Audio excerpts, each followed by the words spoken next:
Hello, dear friends. You're on Ruslan Belov's channel, and we're starting another daily briefing from the fronts.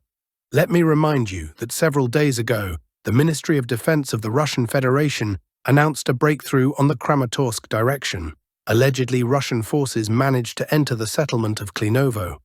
However, at that time, this information was not confirmed by other sources or by objective video evidence. But today, new, truly important data has arrived from this same sector. It became known that Russian units managed to enter the village of Verolyubovka. Now we will examine in detail the significance of this advance, its prospects, and possible consequences. But before talking about the positive aspects, it's necessary to mention what is happening that's unpleasant.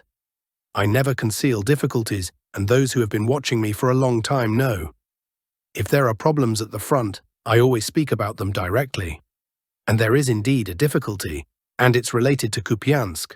From the Ukrainian side, footage has appeared showing a counterattack by AFU units in the very center of the city, near the railway station. And the most remarkable thing is that the fighters participating in this attack are not speaking Russian or Ukrainian. The speech there is Portuguese. That is, we're talking about a completely foreign special forces unit that the AFU has thrown into battle, trying to take Kupiansk back under their control. I won't pretend that nothing is happening or assure you with fairy tales that everything is held there, all opponents are destroyed, and the city is completely under control. No, the situation in Kupiansk is difficult, and I have long said that I don't share excessive optimism about this area. Neither about the city itself, nor about its left bank, nor about Kupiansk-Uzlovi. Everything here is very tense, and this is evident from the fresh footage. Now let's move to the Kramatorsk direction, where the Russian army has indeed achieved an important result. Our forces managed to occupy the village of Mayskoye, advance forward approximately 5 kilometers, enter Verolyubovka, and take control of most of this settlement. For this section of the front, such success can be called almost phenomenal. For several months there were no advances here, and suddenly a sudden push westward of 5 kilometers at once. It's especially important that this information is confirmed by objective control, unlike the Ministry of Defense's statement about Klinovo. From the currently occupied positions to Klinovo is about 2.5 kilometers. Therefore, it's quite possible that Klinovo is indeed already under the control of Russian forces. The map shows only what is confirmed by footage, so for now we'll wait for video specifically from Klinovo to say for sure whether this was previously fake or fact. What are the prospects for this advance? Actually, they are very serious. If Russian forces manage to consolidate on the new line along the railway in the area of Verolyubovka, Popasnoye and Klinovo, then the next step will be reaching Kotovka, and after that, Druzhkovka and Alexeyevo-Druzhkovka will be under threat. But the main goal is the key supply road to Konstantinovka. Moreover, Russian forces are already conducting battles in the city itself and have notable success there. If the armed forces of Ukraine lose the main supply road, their position in Konstantinovka will begin to rapidly deteriorate. Then there appears a real chance that already in the first half of 2026, the city could come under Russian control. And one more point needs to be understood. If Kotovka is taken, then the distance to Kramatorsk will be only about 8 kilometers. This, as you understand, is already essentially a direct approach to it. Therefore, it is on this direction that one can now feel much greater optimism than in the Kupiansk area. And here another important aspect should be considered. The battles for Shakovo and Sofievka, despite the fact that they relate to the Dobropol sector, actually have significance not for Dobropol, but precisely for Konstantinovka and Druzhkovka. If Russian units manage to finally clear Shakovo, and such reports are already coming in, then the next line will be Sofievka, or more precisely 2 points, Sofievka and Toretskaya. After them, there will no longer be such fortified settlements and defensive lines, and then the front can quickly roll back to Toretsk, from where an exit to Raiskoye will appear, and then to Druzhkovka. Thus, now in the southwest, a western flanking capture of Konstantinovka is being formed, and in the area of Verolyubovka and Klinovo, the eastern flank.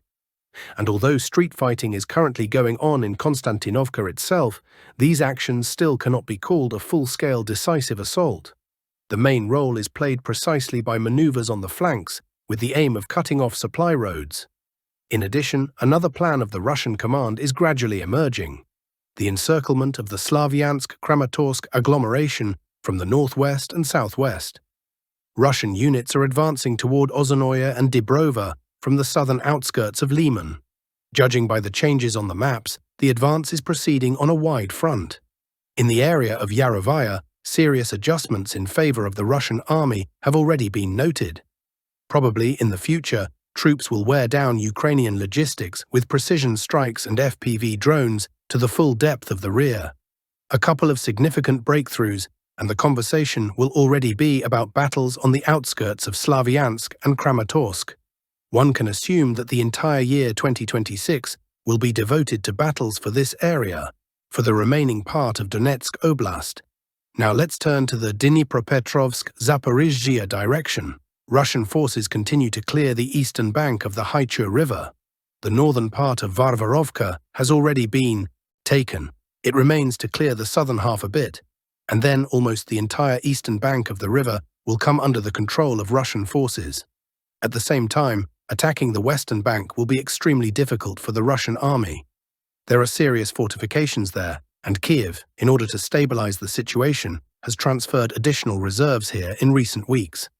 At the same time, the ferocity of battles for Huliaipole only grows. The AFU strategy in this area is already clear. They are trying to hold back Russian forces in the northern quarters of the city for as long as possible, using rearguard actions, while building main defensive lines along the line of the river itself. This line includes fortifications in Huliaipole itself and those defensive structures that the Ukrainian army has been erecting south of the city over the past years. Thus, the AFU creates the so-called Huliaipole Arc, which Kiev obviously intends to hold as long as possible.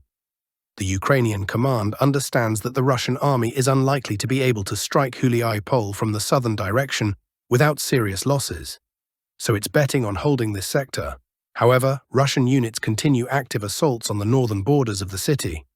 Despite the fact that Ukrainian units have not yet been finally driven out, after Russian forces take Varvarovka, the situation will become critical for them, and the AFU will have to retreat behind the line of the Huliaipole River. At the same time, Russia is intensifying assault operations in the direction of Bratske. Ostapovskoye has been almost completely liberated, and in Andreyevka, the battles are taking on an intensive character. Herasimivka, despite the fact that it is still held by Ukrainian forces, is also doomed.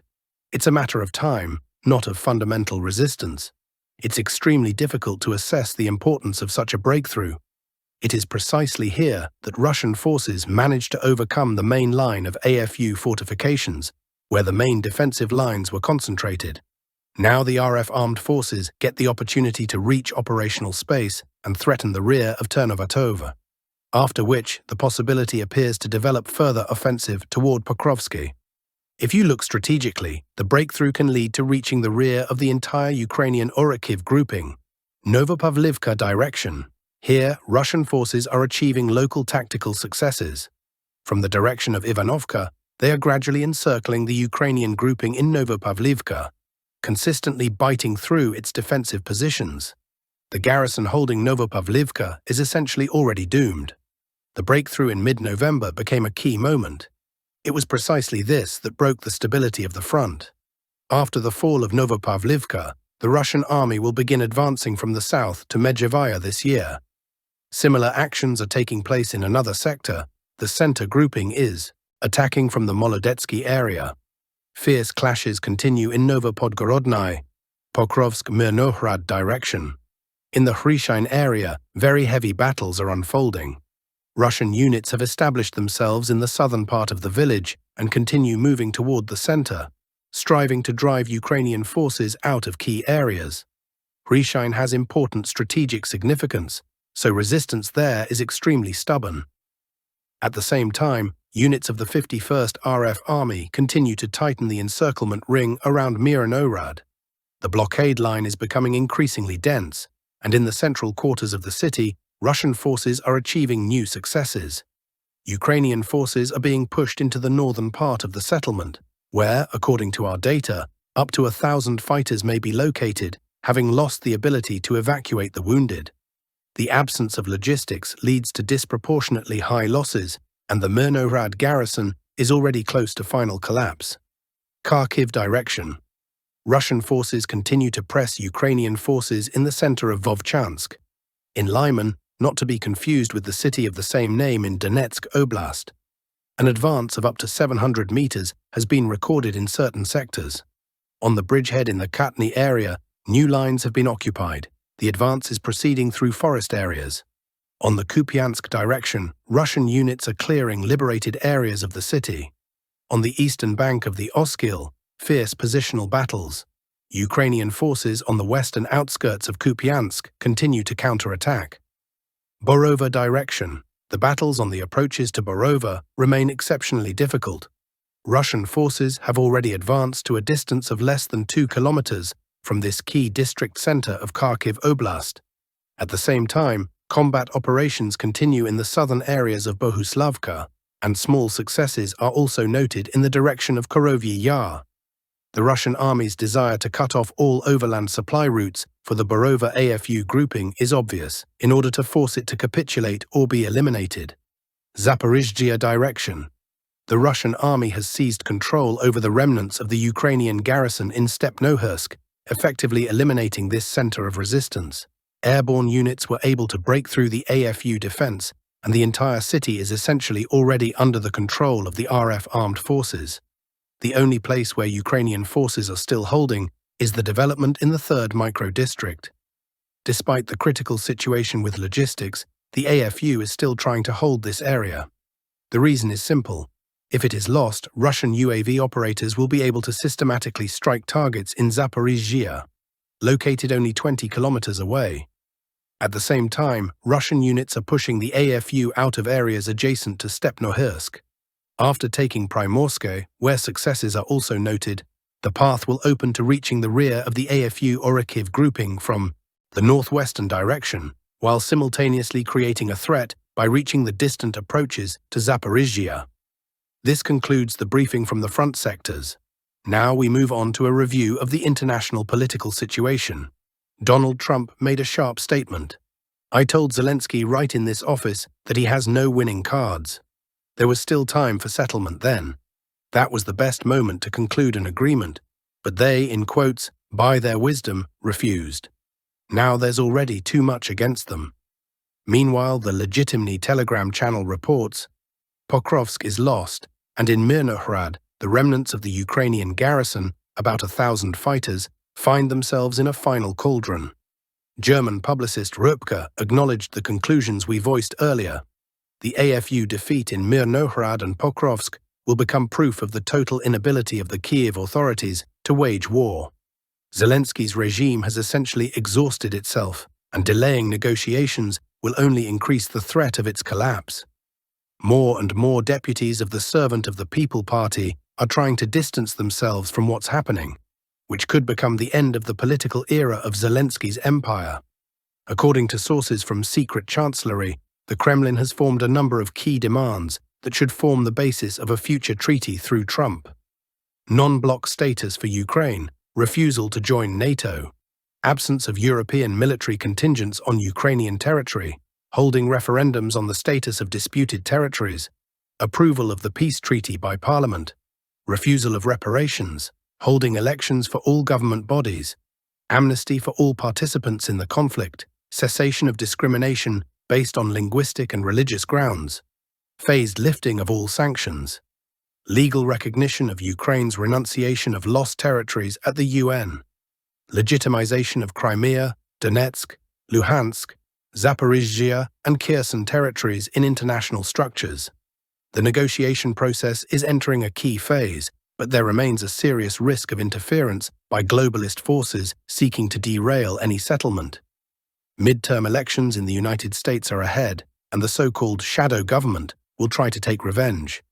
For this, they may need an escalation of war or a complete catastrophe for Ukraine, which could later be used to blame Trump. In Europe, an internal split is growing regarding Ukraine. Between Poland, Hungary, the Czech Republic, and Slovakia, contradictions are growing. The leaders of these countries, members of the Visegrad Four met in Hungarian Esztergom, but failed to develop a unified position on the Ukrainian issue. Although they agreed to continue cooperation in the field of cultural exchange, economy, and protecting citizens from risks associated with artificial intelligence, consensus could not be reached on key political issues.